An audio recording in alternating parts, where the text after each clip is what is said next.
যে ইমাম সাহেব তারাবি পড়ায়, তারাবি পড়ানোর পরে তখন কিছু কিছু মানুষ সমাজের মানুষের ঘর গনে, কি গনে?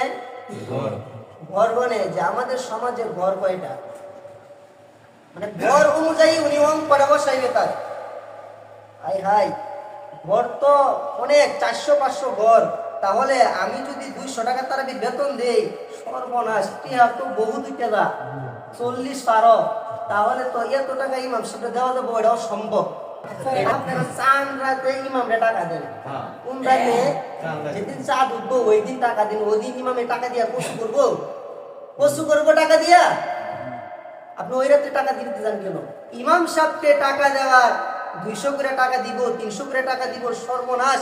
ইমাম সাহেব তো টাকার পাহাড় তুলে নিব, আর 2 তলা বিল্ডিং তুলে নেবো, ফাউন্ডেশন দিয়ে ঘর তুলে নেবো 40,000 টাকা দিয়া। এই সমস্ত ব্যক্তিদের উপরে আল্লাহ তাআলার লানত, ওই সমস্ত ব্যক্তিদের উপর লানত যারা ইমামের নামে টাকা তুলিয়া ওই টাকা মসজিদের ফান্ডে ঢুকাইতে চায়, ওদের জন্য ওয়াইল নামক জাহান্নাম। যতই হজ করো, যতই চিল্লা দাও, যতই তুমি নেক আমল করো, আল্লাহর দরবারে একটা নেক আমল তোমার কবুল হবে না, চিরস্থায়ী জাহান্নামে আল্লাহ কিয়ামতের দিন নিক্ষেপ করবে। নাউজুবিল্লাহ। সমাজের মধ্যে কিছু কিছু মানুষ এমন আছে না নাই?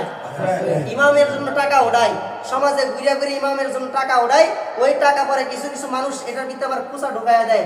আমি আমার জন্য বলতেছি না, খুদার কসম খায় বলতেছি, আপনি আমাকে টাকা দিয়েন না, এই টাকা দিয়ে আপনারা মিষ্টি খাইয়ে নিয়েন, এটা আমার কোনো দেখার বিষয় না। তবে এই টাকাটা মসজিদের ফান্ডে ঢোকাইতে পারবেন না, এটা জায়েজ নাই।